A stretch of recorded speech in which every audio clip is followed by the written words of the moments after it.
let's talk a little bit about the plot procedure in SAS. I've got a data set up here with 3 variables, x, y, and z, and I want to plot them on these axes. Now, I'm going to plot the y variable, the variable that I labeled y up there, on the y-axis, and the x variable on the x-axis. So you can see the y-axis variable has to come first, and then the x variable. And then you put a star between them. And this is just a basic plot procedure. It comes out like this. If you want something a little bit prettier, you might look at the G-plot procedure.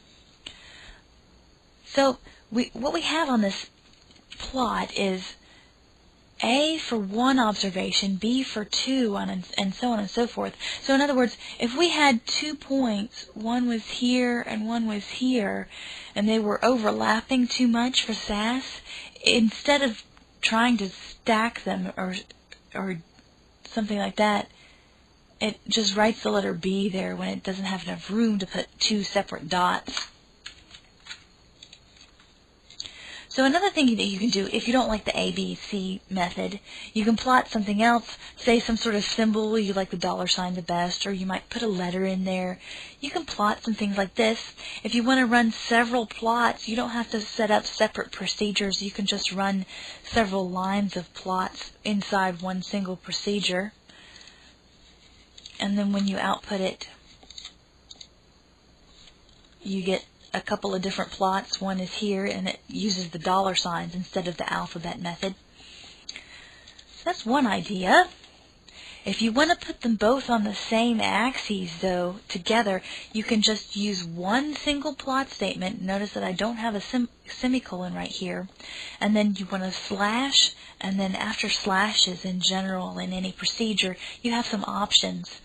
One option is the overlay option. I'm going to put both of these plots on the same axes. You can see that here, both the ands and the percents got plotted on the same thing. In other words, the z's and the y's got plotted on the same axes.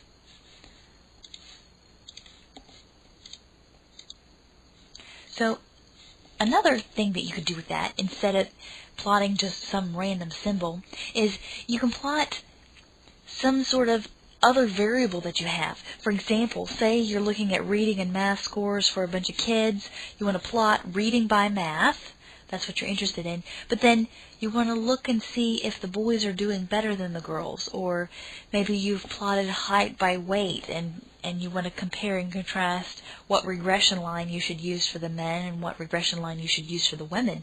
So you might have a data set like that, and then you're going to plot them with the symbol is the gender. I'll show you what that looks like. See, now instead of some random symbol, we have the symbol is the value of their gender, males and females, from the data set.